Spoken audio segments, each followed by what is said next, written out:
They slid a reverse mortgage contract across this table and promised free money from my own house.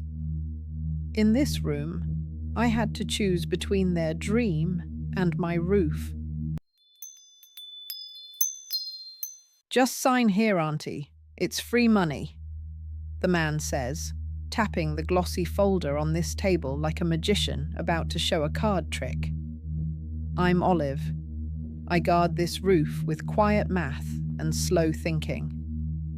On my right in this room sits my niece Lena, cheeks pink with excitement, her hand resting on the arm of this chair as if to steady me into agreement. On my left, a branded pen waits where they placed it, angled toward my fingers.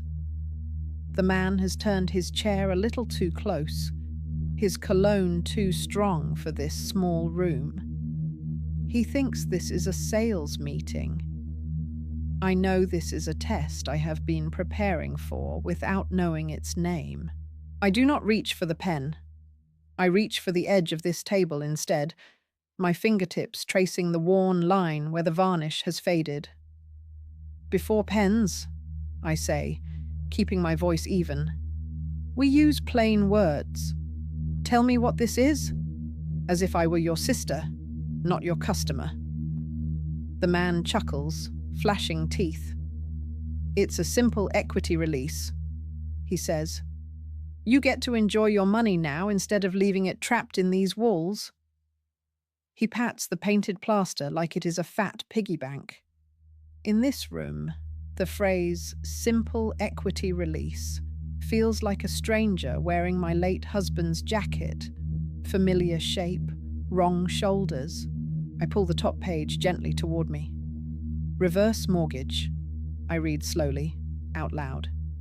"Loan secured by applicant's primary residence." I pause on each word as if it were a stone in a path. Loan, secured, residence.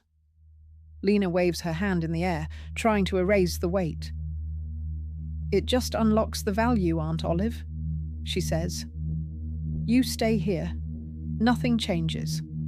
The bank sends you money every month. You deserve that."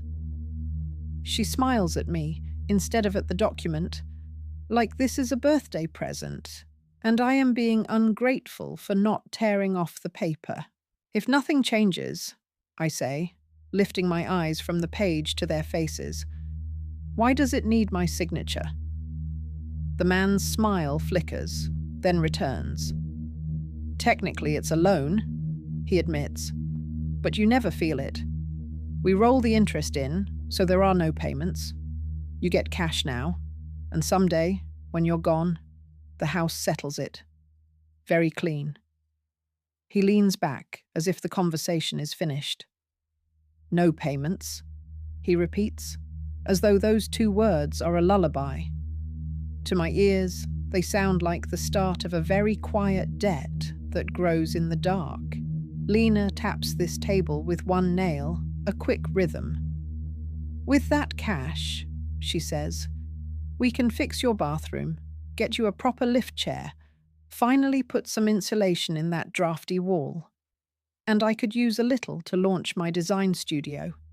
New laptop, software, a small office. It's a win-win." She stacks my comfort and her business in one neat pile in the center of this table, as if money were flour and we were baking one big cake to share. She forgets that some ingredients you cannot unmix once they're stirred in. I look at her instead of the salesman. "Lena," I ask, "who told you about reverse mortgages?" She blushes, eyes dropping to her hands.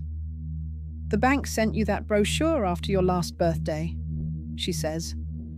"I picked it up off this table, and Pastor's friend does these all the time. He said it's silly to die with money locked in bricks. Better to bless the next generation." Her voice softens on bless. She is repeating a sermon someone else wrote, and she does not hear the parts that are missing. The interest, the limits, the fine print. I am not a wall. I say quietly. And this is not just bricks. This is my home. My palm rests flat on this table, old wood over old floor. This is where your uncle built you a dollhouse. This is where we laid out the pictures for your parents' 50th. This room, I tap the table gently, is where I do my thinking. So we will think. I reach toward the salt tin beside the sugar bowl, where I slid an old envelope before they arrived.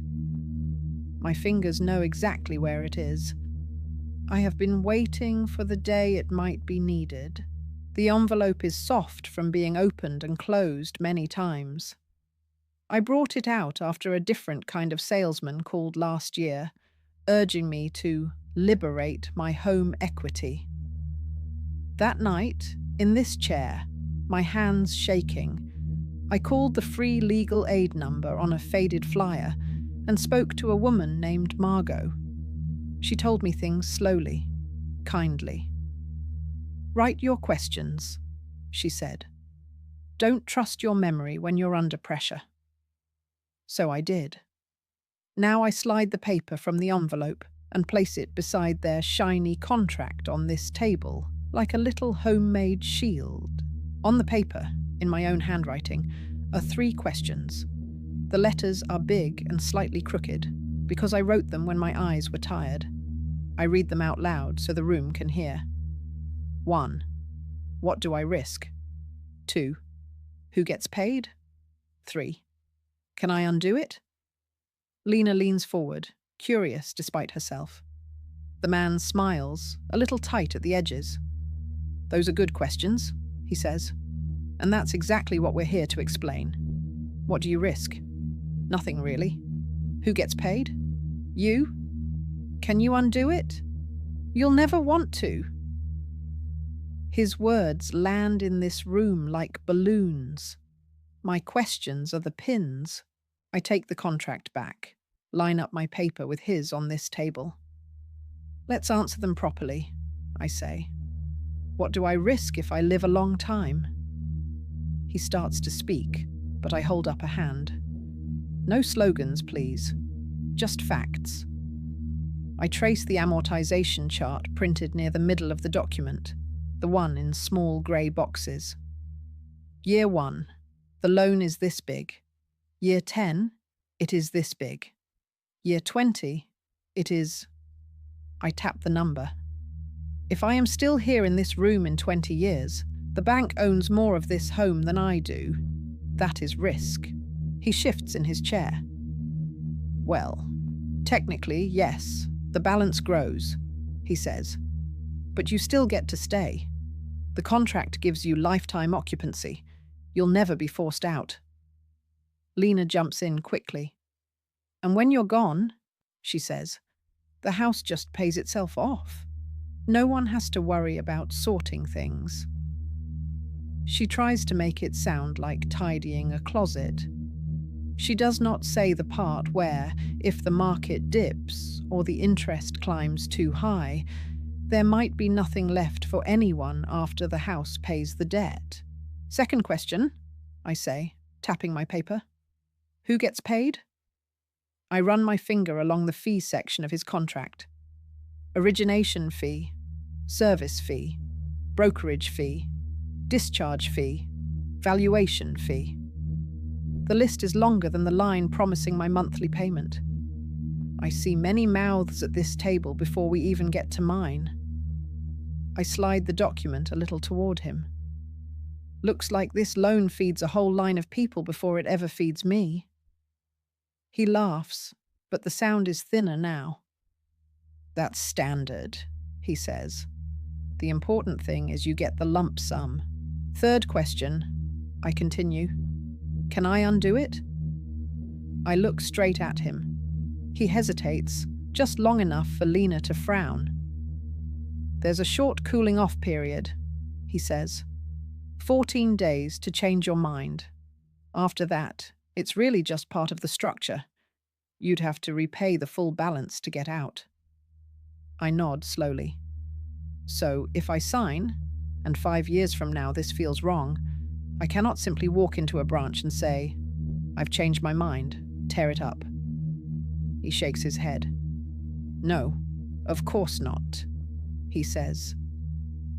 In this room, of course not, tells me more truth than his whole sales speech.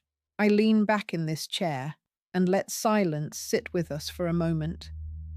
I can feel Lena's eyes on my face, searching for the old version of me who used to say yes quickly and ask questions later.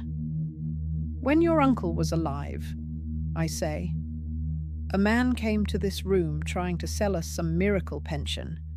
Your uncle almost signed until I asked just one question. I tap my paper. What happens if we live longer than you expect? The man could not answer then, either. We kept our old plan. It was not shiny, but it did not break. I look at this new salesman. Today feels very similar. Lena's smile has slipped. Aunt Olive, I've already talked to the contractor about your bathroom. He gave us a discount because we said we had the funds. My lease ends in 3 months. I counted on this money. Her hands grip the edge of this table, knuckles pale. You told me you wanted to see me start my studio while you're still here. Her voice wobbles on start. She is not a villain. She is a young woman holding a dream with both hands, and I can feel her fear that it might slip. My heart aches, but my mind stays clear. I do want to see you start, I say softly. I want to see you succeed with work that does not begin by putting me in quiet debt. I turn to the salesman. Tell me, in front of her, how much of this loan would go straight to Lena's plans. He coughs. That's flexible, he says. We could split the lump sum, some for renovations, some as a gift to your niece. I shake my head. You call it a gift. The contract calls it a loan. My house is the one paying for all of it. I rest my palm on this table. I will not hitch her future to my roof that way. The man tries one more angle. Most people your age don't really understand these products, he says. They find the paperwork confusing. That's why we recommend trusting a family member's judgment. Lena clearly has your best interests at heart. He smiles at her like she is his assistant. I smile back, but my eyes are steady. Most people my age, I reply, learned to read contracts when trust got broken. I buried a husband and paid off his secret credit card from this chair. I am not confused about who owes what. I push his folder back across this table, slow and neat, until it rests near his elbow. Here is my answer, I say. What do I risk? My home, if life goes sideways. Who gets paid? A long list of people whose names are not Olive. Can I undo it? Only by buying my house back from the bank. I fold my paper once, then again. We are not doing that in this room. Lena sucks in a breath. The salesman opens his mouth, then closes it. For the first time since he arrived, he has no script. I take my pen, my plain blue grocery store pen, and write a 4th line under my questions. 4. No loans on the house. The words are not fancy, but they feel like a lock clicking. I speak them so this room will remember. My savings, my pension, my small investments will handle repairs and care. This home stays paid off. No reverse mortgage. Not for me. I slide the paper back into the envelope and tuck it under my palm. The salesman gathers his glossy documents, movements sharper now. He knows this sale is gone. Lena's eyes shine with angry tears. So that's it? She whispers. No new bathroom? No studio? Nothing? I reach across this table and take her hand. Bathrooms can be fixed a bit at a time, I say. Studios can start at kitchen tables. Dreams can grow slow. This roof cannot grow back once I give pieces of it away. I squeeze her fingers. You are welcome in this room for coffee, for planning, for crying if you need it. But money plans that risk my roof stay outside the door. My answer today is no, and it will stay no. In the quiet that follows, I feel the house settle kindly around us, still mine.